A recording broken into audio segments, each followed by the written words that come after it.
people? And so my first thought was, he's either from Sodom or he's from Madison County, because nobody says who's your people, right?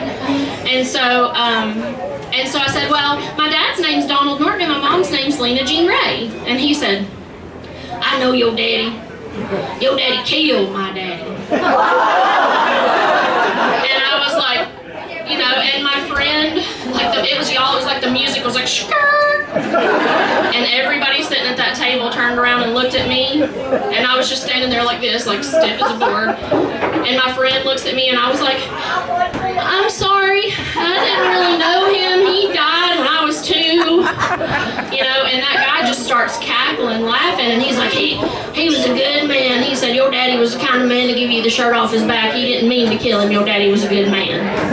And so he told me that story, right? And so I got in the car with my mama, who, y'all, my mama did not say bad words. My mama was like the picture of a lady, And so I get in the car with mama that night, and I'm like, Mama, why didn't you tell me my dad killed somebody? And my mom's like, what are you talking about?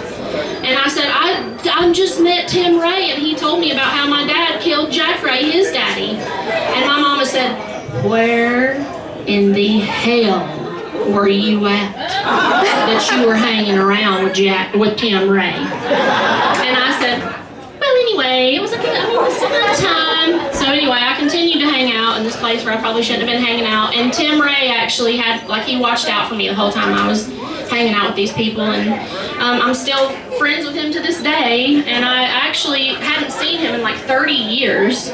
And so I actually happened to be in Sodom back at this, and there were these men walking down from this cemetery, and we walk up, and he says, what'd you say your name was? And I said, my name's Donna Ray. And he said, Donna Ray, I'm Tim Ray. And he lives in like Canton or somewhere out in Haywood County now. And so we just happened to be in the same place at the same time, again, just a few months ago. And so, it was last year sometime. But so I told him about this and how all this started and how I had told Josh that story. And he's gonna try to come down here, but he looked a lot better. He was in a lot better health, a lot better shape and that sort of thing. So it's really special, and hopefully he'll show up.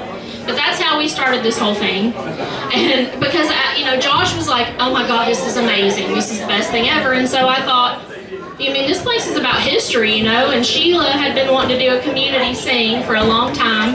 And I had been working at this place and wanting to do a ballad swap. And so I pitched a ballad swap to Josh that day and was like, we should totally do this here. And he was like, absolutely, bring it on. And so we've been doing the ballad swap the second Wednesday of every month since then. Since March of last year, so a little over a year now. Thank you for letting us do this, Josh. We love you.